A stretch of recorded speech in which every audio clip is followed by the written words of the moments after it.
Hey everyone, today we're going to do a spirit message, bibliomancy style, through Sarah Ban Breathnach's Moving On.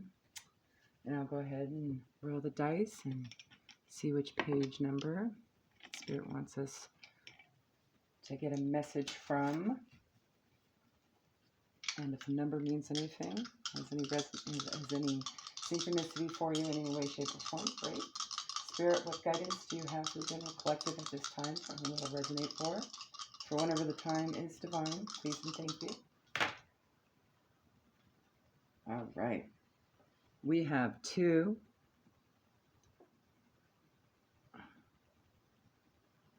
Okay, there we go. We have 12, which breaks down to a 3. And we have 8. So 238. Here we go.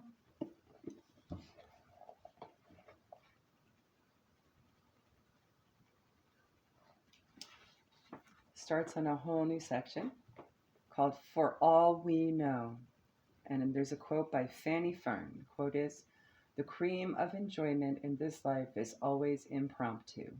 The chance walk, the unexpected visit, the unpremeditated journey, the unsought conversation or acquaintance."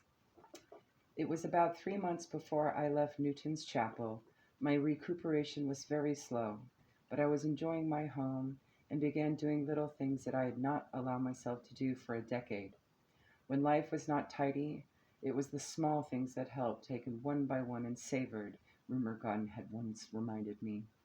I indulged in joyful simplicities that I adore, planting indoor bulbs, cleaning out closets and cupboards, creating a pretty little laundry room, experimenting with new recipes. I'd never spent as lengthy a time before in England, and as I did, I began to notice more moments of contentment than distress. My gratitude journal from that time recalls the fire blazing while I was reading in bed on a cold, sleety night, the feeling of being safe and warm as the wind howled against the stone walls which had survived 900 years of huffing and puffing. And another strange entry: I don't have to share my closets with anyone.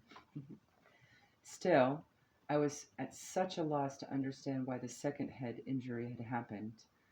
I'm a woman who needs to make connections, and this one was taking quite a long time. Outside of Newton's Chapel, there's a very old apple tree, and I sit underneath it as often as I can, always leaning against the trunk. Each time I do, I'm struck by the happenstance that led me here, linking my ordinary daily round with one of the world's most cosmic coincidences: the apple falling from the tree while Sir Isaac Newton sat under it, disappointed and exhausted because every experiment he was doing so painstakingly right was going so terribly wrong. In the late summer and fall, when the fruit is heavy on a branch, I sit very carefully because apples tumble down regularly, and after sustaining 2 head injuries, I've got a thing about fast moving objects. An apple falls down very directly, like that ceiling panel, like that suitcase. No veering to the left, no sashaying to the right. Plop, plummet, straight down. Newton had seen many apples drop before, but on that particular day, during the summer of 1666, the apple's fall became a catalyst for one of science's most significant moments. Too tired to be anything but receptive, Newton understood this ordinary occurrence in a new light. Today, Newton scholars discount the story as apocryphal, doubting its authority because it's too simplistic.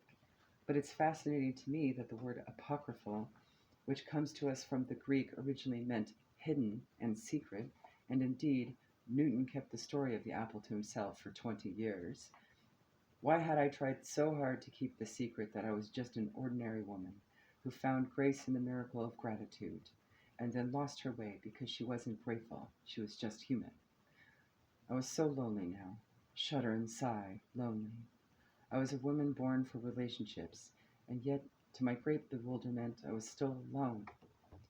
Then the moment came when there was no more room in my aching heart for keeping secrets from myself.